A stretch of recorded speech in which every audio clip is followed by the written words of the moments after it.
السلام عليكم.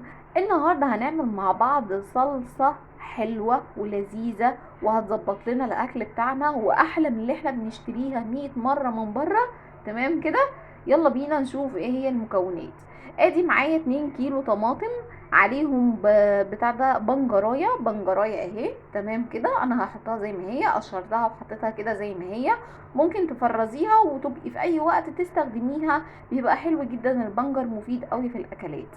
لو ما عندكيش بنجر ممكن نستغنى عنها ونستخدم 2 كيلو قوطة، عليها بطاطساية. ادي البطاطساية اهي، انا قطعتها عشان خاطر طبعا كل الحاجات دي تغسليها كويس قوي وتقشريها وتقطعيها بالشكل ده. تمام كده عشان تستوي معانا بسرعة.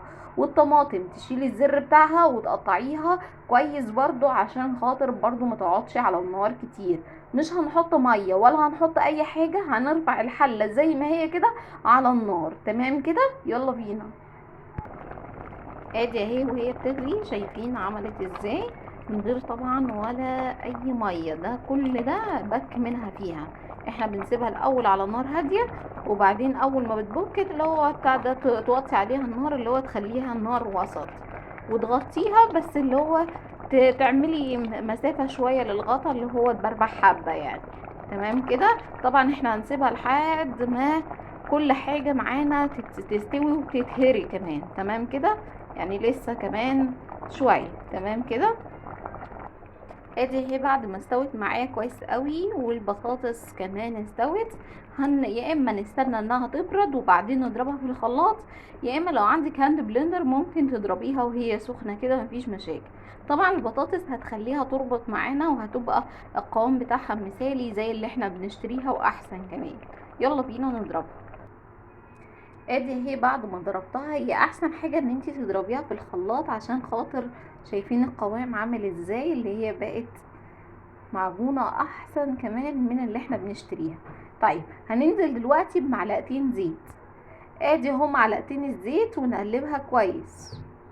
وبعد ما حطينا معلقتين الزيت، مجهزين معلقه من البهارات او لو ما عندكيش البهارات اللي احنا كنا عاملينها مع بعض، ما عندكيش بهارات، حطي توم باودر وبصل باودر، ودي معلقه ملح صغيره، ودي معلقه بهارات صغيره، ودي معلقه بابريكا، ودي معلقه على طرف المعلقه معلقه ملح الليمون.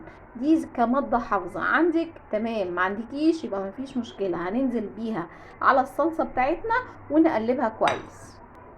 وادي اهي بعد ما قلبتها عبيتها في بطرمانات، عملت بطرمان كبير وبطرمان صغير زي ما انتوا شايفين كده. طيب احنا دلوقتي هنحفظها في التلاجة لان هي خلاص هي باردة وجاهزة ان احنا نشيلها. تمام كده. طيب انا عشان ما تبصي معايا الصلصة ويفضل البطرمان لاخر معلقة فريش زي ما هو، اعمل ايه؟ احطها في التلاجة، بس بدل ما نحط البطرمان عدل كده هنحطه بالمقلوب. تمام كده. طيب هحطه بالمقلوب، وانا باخد بقى من الصلصه بتاعتي للاكل بتاعي. وانا بطبخ لازم المعلقه تكون نظيفه وناشفه ما فيهاش اي ميه، يعني مش المعلقه اللي انت بتطبخي بيها تحطيها في الصلصه، ده غلط جدا. لازم تكون المعلقه ناشفه. تمام كده. طيب اشوفكم على خير في فيديو جديد، والسلام عليكم ورحمه الله.